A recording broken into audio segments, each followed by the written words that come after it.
Wewe ni kijana mzuri, good boy. Unanunulia demu wako maua. Kuna mtu anapewa hata hajatoa zawadi wewe.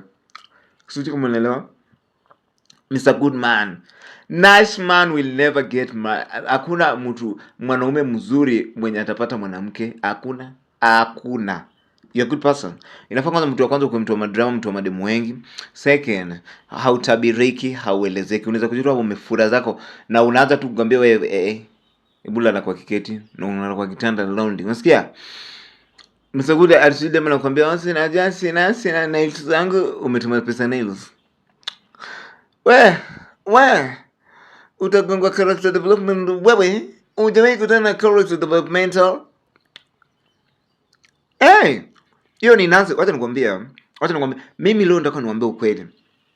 Wazee, Mr. Nice Guy will not go anywhere. Na hata mademu mimi nimesha interact na mademu hapa TikTok, tulikuwa live fulani. Wasichana wenyewe walisema kweli wataki Mr. Nice Guy. Wanataka mtu fani, mtu mwenye as a make dog at least ana feel. Anataka mtu mwenye akikambele yake anaona this is a leader. Mtu mwenye anaweza muongoza, anaweza mwambia hebu lala, analala.